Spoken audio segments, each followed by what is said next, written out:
dia a todos. Eu estou muito satisfeito de estar aqui. Agradeço muito o convite da ABAG, da Andef, da FAO. E estou aqui para contribuir com uma outra visão. Vou tentar discutir um pouco o lado das perdas e desperdício na cadeia produtiva, que faz parte dessa equação. A gente pretende chegar a 2050 com um nível de segurança alimentar global. E as perdas e desperdício, hoje, chamam a atenção pela quantidade, né? Eu vou aproveitar e apresentar alguns resultados desse estudo que saiu agora, no qual eu trabalhei com uma equipe de especialistas internacionais. Está disponível na página do Comitê Mundial de Segurança Alimentar, e que trata de uma avaliação geral sobre perdas e desperdício na cadeia produtiva. Muito bem. Vamos começar discutindo um pouco estas tendências. A gente percebe aqui que a população mundial deve chegar a 2050 com um total de 9,1 bilhões de pessoas. Por que 2050? Porque imagina-se que, em 2050, a população mundial vai ter estabilizado, e, a partir daí, nós teremos uma queda nessa população, portanto, a pressão sobre a produção deve diminuir. Esse tipo de discussão leva a um certo alarmismo com relação ao futuro, né? Será que nós vamos ter alimento para abastecer 9,1 bilhões de pessoas, né? Será que o mundo poderia produzir 60% a mais, como disse o nosso Graziano da Silva, ou como eu já vi outras estimativas que falam em 100% a mais, né? Daí, 60 parece ser uma base até para alguns cientistas, né? Então, o que está acontecendo, né? Eu vou começar aqui aproveitando o relatório da FAO, que o Dr. Alain já comentou, que foi divulgado agora no mês de setembro. Então, nós estamos falando em uma redução aqui no número de pessoas subnutridas de 1 bilhão e 15 milhões em 90, 92, para 805 milhões agora, no último dado, 2014, né? Isso representa, de fato, uma conquista. Nós reduzimos bastante o número de famintos. Mas essas metas, elas vêm sendo postergadas ano após ano. Vejam que essa estimativa aqui de 90, 92, que deu origem à meta colocada em 96 na Cúpula Mundial da Alimentação, ou seja, em 1996, os países tomaram um número de 4 anos atrás e se comprometeram a reduzir o número de pessoas famintas até 2015 pela metade. Portanto, deveríamos chegar, em 2015, a aproximadamente 510, 505 milhões de pessoas. E nós estamos em 805. Portanto, estamos longe da meta que deve acontecer daqui a 3 meses, né? Bom, pensando nisso, no ano de 2001, para ser mais preciso, os países se reuniram na famosa Cúpula do Milênio, na cidade de Seattle, em 2001, e se estabeleceu que a primeira meta do milênio seria reduzir o número de pessoas, reduzir a porcentagem de pessoas famintas pela metade. Ou seja, se mudou a possibilidade de reduzir o número para a porcentagem. Isso, matematicamente, dá um refresco, porque a população cresce, né? E se a gente mantiver o mesmo número de famintos, perfeito, atingimos a meta, né? Bom, estamos próximos de 2015. E agora se coloca a meta de 2050, né? Então, estamos sempre empurrando para frente num mundo que tem 805 milhões de pessoas famintas.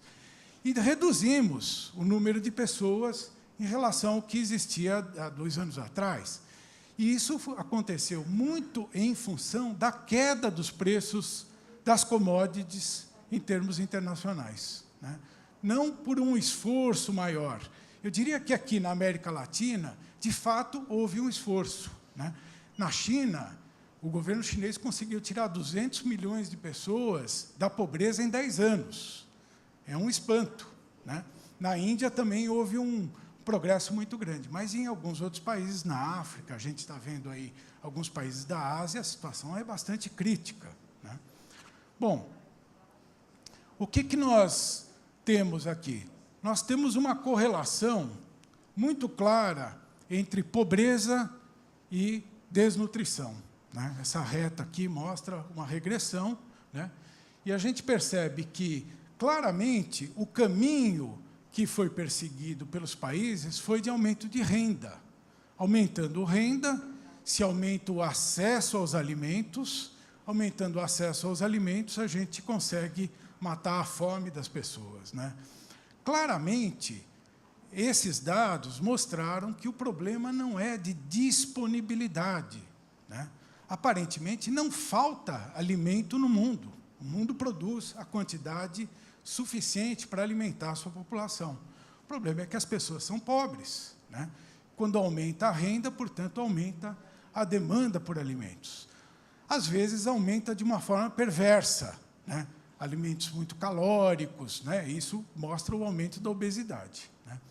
Eu tenho aqui mais duas informações interessantes, né, que mostra a questão da desnutrição crônica, né, que mostra que, evidentemente, a questão da autossuficiência é importante, né?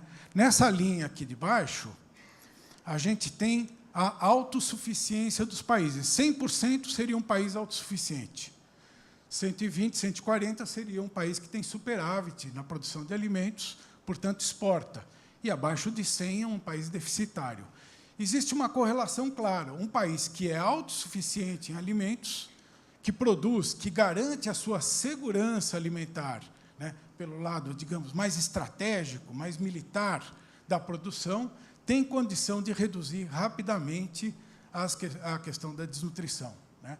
E isso mostra por que alguns países aqui da Ásia Central, da África, não conseguem produzir, né? Continuam dependentes de ajuda internacional, inclusive, né? Esta outra reta aqui mostra também uma coisa muito interessante que está nos relatórios da FAO, né? Que a alimentação não pode ser baseada apenas em tubérculos, cereais e raízes, que é a base da alimentação de alguns países africanos, principalmente, né? A gente percebe aqui a questão da desnutrição crônica, os países que têm um consumo maior de cereais, tubérculos e raízes na sua dieta têm maiores níveis de desnutrição, né? Portanto, carnes, proteína animal, leite, é cada vez mais necessário nesta equação de produção. Não adianta só ser autossuficiente, produzir, mas a alimentação demanda uma mudança, né? Bom, essas são as projeções, né? 60%, como o Graziano comentou, né? A gente percebe aqui que existem tendências de que os rendimentos, a produtividade, não vai ser suficiente para alimentar essa população. Há dúvidas, há discussão sobre isso, né? E esse aumento deve se concentrar basicamente no aumento de consumo de carnes, de 32 para 52 quilos per capita ano, né? A agricultura vai disputar alimento também com produção de energia e de matérias-primas. No caso nosso aqui da cana-de-açúcar, não é tanto verdade isso daí, mas no caso do milho, no México, na América Central, né, no caso da palma, na Ásia, é verdade, né? Disputa espaço, tendo em vista a elevação dos preços da energia, né?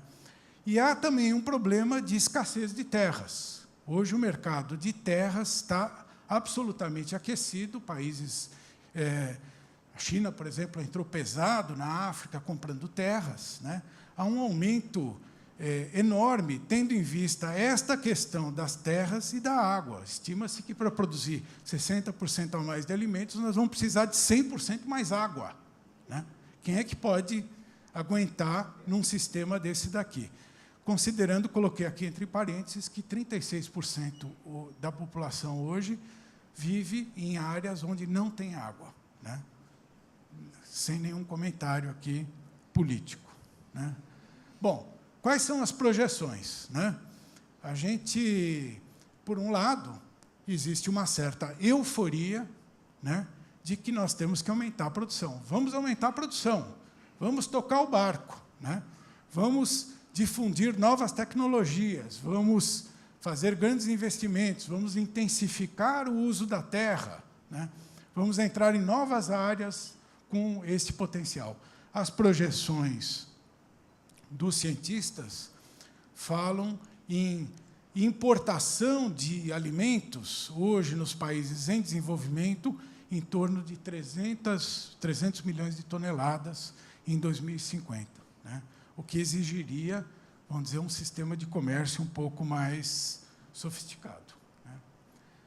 Bom, vamos ver aqui o que está acontecendo em termos de rendimentos agrícolas. Esses são os dados aqui, digamos, que a gente tem em mãos, não são dados muito atualizados, até saiu um trabalho aí recente, o ano passado, na revista PLOS, que é uma revista científica importante, revendo um pouco essas projeções. Mas, de qualquer forma, se observa aqui que as projeções estão, trigo, no caso, 1,17, milho 1,03, arroz 1,05 e outros grãos 0,85% ao ano. Ora, a população cresce 1,2% ao ano, considerando a tendência histórica aí das últimas décadas, né? Com isso, a gente projeta que vai chegar em 2050 com 9 bilhões. Né? Esses aumentos de rendimento estão abaixo do que se espera para aumento da população. Isso causa um certo alarmismo e, ao mesmo tempo, uma certa euforia, né? Surgem, por exemplo, as vozes neomalthusianas, né? Vocês se lembram do Malthus, que dizia que não iria haver alimento suficiente para alimentar o mundo, né? Por outro lado, existe uma outra corrente, né, que está muito baseada nos trabalhos dos ambientalistas, que dizem o seguinte: não precisamos aumentar a produção, né? Se a gente seguir neste ritmo, né, com esses mesmos rendimentos da agricultura, a gente vai conseguir alimentar o mundo em 2050, tendo em vista que a gente precisa reduzir o desperdício, né? Então, os dados mostram, existem vários estudos isolados que foram compilados por um comitê das Nações Unidas que mostram que, muito provavelmente, perdas e desperdício representa 30% do que se produz. E se a gente conseguir reduzir em 50% estas perdas até 2050, isso equivale a um aumento de produção de 25%. Portanto, a gente já partiria com um patamar de 25% a menos, né, considerando que algumas perdas e desperdícios são inevitáveis, né? Bom, com isso, é possível também resolver o outro lado da equação, né? A agricultura, ela é uma das grandes responsáveis pela emissão de gases de efeito estufa. Se a gente produzir menos, a gente vai consumir menos água e vai emitir menos gases. Isso resolve outros problemas de outras metas, né? Aliás, eu comecei a minha exposição falando sobre como que os países são muito bons diplomaticamente de jogar as coisas para frente, né? Então, por exemplo, as metas de redução das emissões, hoje quase não se fala muito sobre o assunto, né? Em 2008, dada a crise internacional, né, a Europa e os Estados Unidos reduziram as suas projeções e os seus planos de substituição de combustíveis fósseis, né? Muito provavelmente, nós teríamos hoje uma exportação de etanol muito maior do que essa que se prevê. A projeção do início do governo Obama era 100 bilhões de litros, né, de combustíveis de base natural em 2016, né? Isso daí foi apagado da memória, né? Na Europa também se apagou da memória a discussão sobre mistura na gasolina de combustíveis não fósseis, né? Então, a gente poderia resolver vários problemas ambientais trabalhando por aí, né? Poderia se reduzir em 30% as áreas agricultáveis, reduzir a quantidade de água, né? Tem aqui um dado que é fantástico, né? E nós teríamos um custo, né, de uma redução desse custo de aproximadamente 750 bilhões. Né? Bom, como é que a gente vai fazer isso daqui? Aqui tem algumas propagandas que se mostra, né? Comparando, por exemplo, o que é produzido anualmente na África, 222 milhões de toneladas, com 230 milhões de toneladas que é descartado, que é perdido nas nações ricas, né? Obviamente, o mundo não é um sistema de vasos comunicantes, né? Se o sujeito deixa de perder nos Estados Unidos, não quer dizer que o africano vai comer melhor, né? Mas isso representa menos pressão sobre o meio ambiente, menos pressão sobre preços agrícolas, e isso melhora a situação da segurança alimentar no mundo, né? Vamos, então, rapidamente, fazer uma diferenciação importante sobre perdas e desperdício, né? Porque muitos dos dados sobre os quais se trabalha essa questão das perdas e desperdícios não são comprovados cientificamente. Então, se cria uma expectativa, ao mesmo tempo que o pessoal da produção fica eufórico com aumentar a produção, o pessoal do meio ambiente acha que isso daí vai resolver tudo, né? Mas não vai, porque é preciso ver exatamente o que está se perdendo e o que está se desperdiçando, né? Perdas, né, são perdas involuntárias, são não intencionais.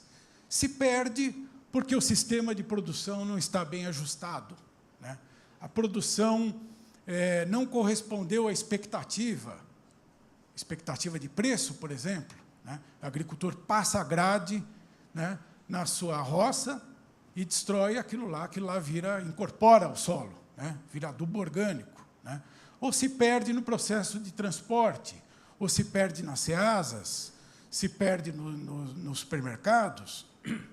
Então, existem várias perdas que ocorrem porque o sistema não está bem ajustado, né? O desperdício, por sua vez, ele é intencional. Ele acontece intencionalmente. O consumidor, basicamente, ele, por um problema de planejamento, ele joga fora alimento. Muito alimento é desperdiçado, seja alimento do prato, seja porque as embalagens não são adequadas, porque a data de validade não está muito clara, se perde muito alimento que é desperdiçado por falta de consciência desse consumidor. Então, vamos só rapidamente falar sobre este problema em primeiro lugar, da metodologia que é usada nisso daí. Existem perdas normais e perdas anormais. A gente não vai crucificar o agricultor porque ele não produziu, ou porque ele perdeu, né? Existem estudos, por exemplo, no Brasil, que mostram que os custos de estocagem são tão altos de você construir um silo ou manter aquele capital circulante ali parado, é tão alto, o custo de oportunidade é tão alto que o agricultor prefere perder, né? Então, existem questões que são tomadas, decisões que são tomadas do ponto de vista racional, né? Então, é preciso discutir melhor o que é perda, né? Muita gente considera a perda física, em termos de peso, né? E a perda física tem problemas, né? Afinal de contas, o que é uma perda física, né?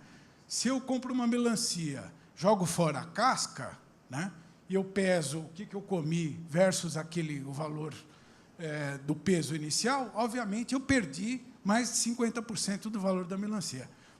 Muitos nutricionistas aqui presentes vão dizer, ora, mas você tem que aproveitar a melancia, etc. Tudo bem, né? Não faz muito parte da minha cultura, né, aproveitar a casca da melancia. Poderíamos aproveitar, tem valor nutricional, né? Mas é uma perda em termos físicos, né? Será que é uma perda efetiva, né?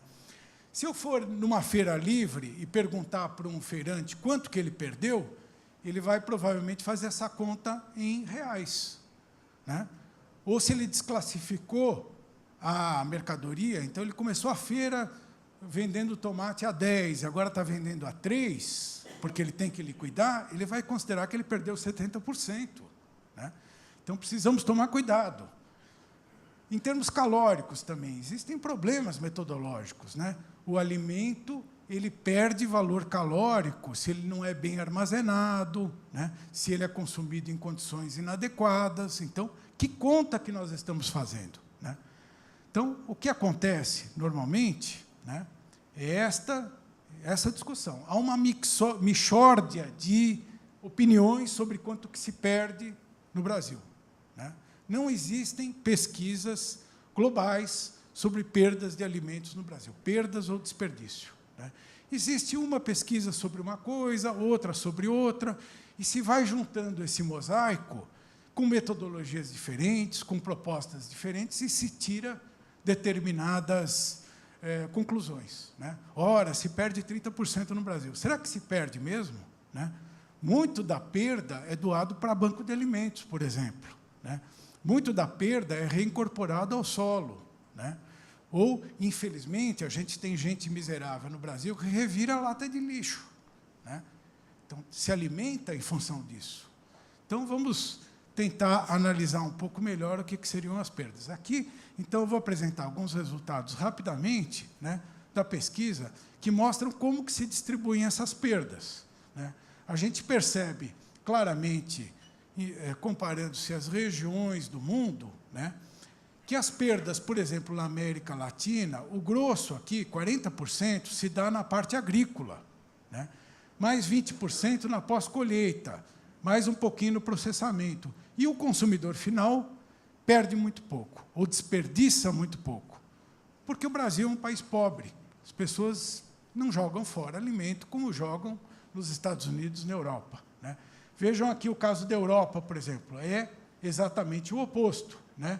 A gente tem aqui pouca perda, um sistema relativamente eficiente, né, na atividade produtiva e um monte de perda no consumo. Né?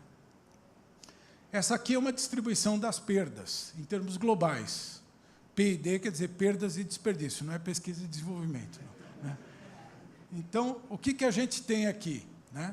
A agricultura representa a principal parte das perdas, né? Porque o mundo ainda tem uma quantidade de países em desenvolvimento maior do que países desenvolvidos. Portanto, o grosso das perdas acontece aqui, 32%, que poderiam ser evitadas. Né? Aqui eu tenho uma divisão do total das perdas, né, por fase da produção e dividido por tipo de país. Né? Então, a gente percebe aqui os 32% das perdas estão aqui e como que eles se dividem em cada um dos países. Né?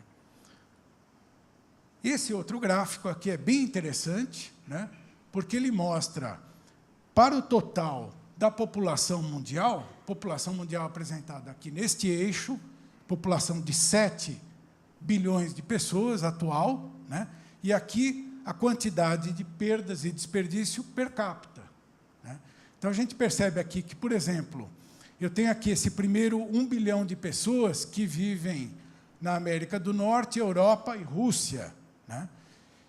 A grande parte das perdas aqui está colocada aqui nesses países desenvolvidos. Aqui se perde 296 quilocalorias dia, contra, por exemplo, vamos pegar aqui a América Latina, 223. Né? Então, a nossa perda, em termos calóricos, é muito menor. Né? Sendo que aqui eu somei a parte escura, que é a parte do consumo, com a parte clara, que é a parte do processo produtivo. Né?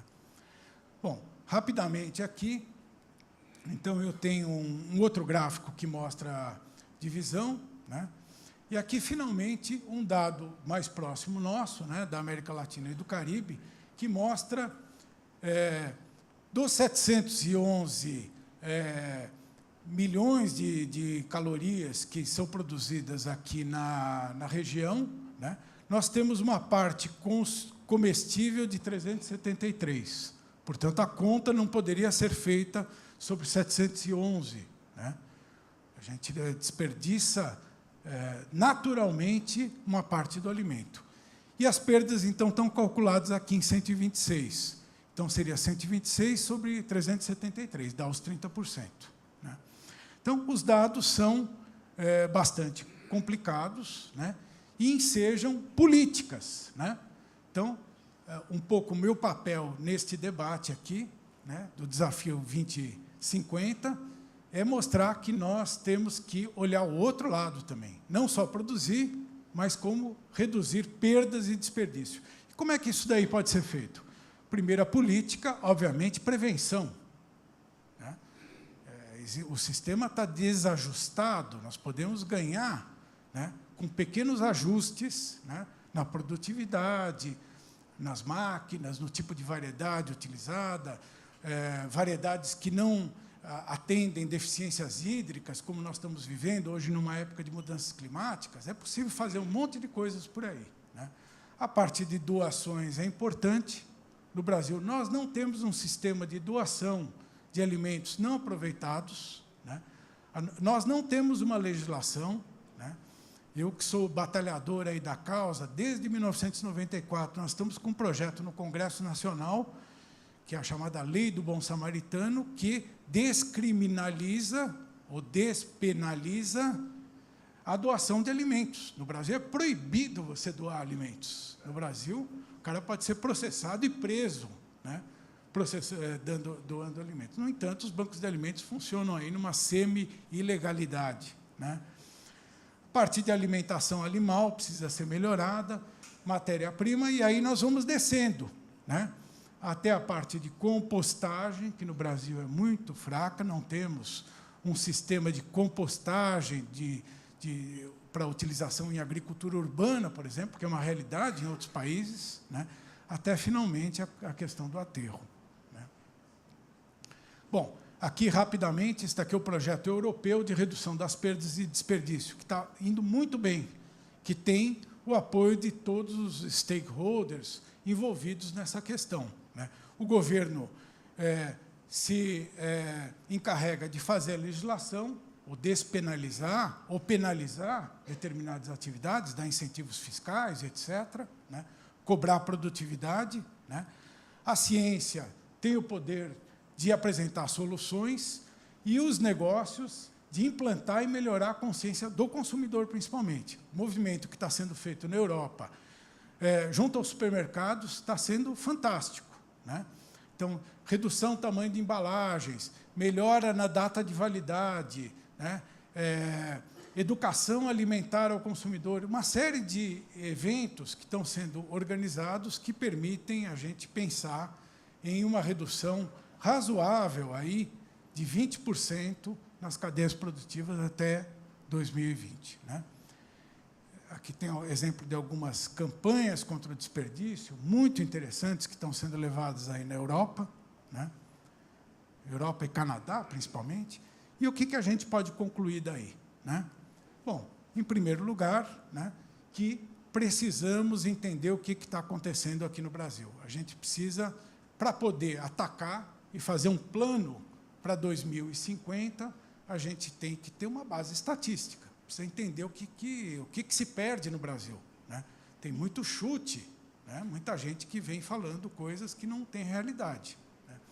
Segunda coisa, né? Precisamos implantar urgentemente um sistema de coleta de alimentos desperdiçados. É muito fraco. Né? Essa é uma ponta que não foi amarrada ainda num sistema de segurança alimentar mais completo no Brasil. Né? Precisamos aproximar ganhos de produtividade. Né? Então, os americanos chamam isso daí de yield gap. Né? Antes de partir para tecnologias de ponta, né, precisamos democratizar melhor as tecnologias que estão aí. Né? Tem produtores que não conseguem nem mal entender como é que funciona o mercado. Né? Vejam só rapidamente o exemplo na Índia. Né? A Índia aumentou a sua produção de leite. Né? Hoje, a Índia talvez é um dos grandes exportadores de leite. Se saiu de 20 bilhões de litros de leite para 100 bilhões de litros de leite em menos de 10 anos. Né? Houve uma melhora de tecnologia simples. Né? para quem tinha uma vaquinha que produzia 2 litros de leite por dia, né? Então, essas coisas vêm antes de partir para a sofisticação, né? Vamos trabalhar a questão dos bancos de alimentos, vamos trabalhar a questão de assistência técnica, tecnologia, que é importante, né? Por exemplo, os dados da PNAD, da última PNAD, mostraram que 75% das pessoas domiciliadas no campo têm um celular, né?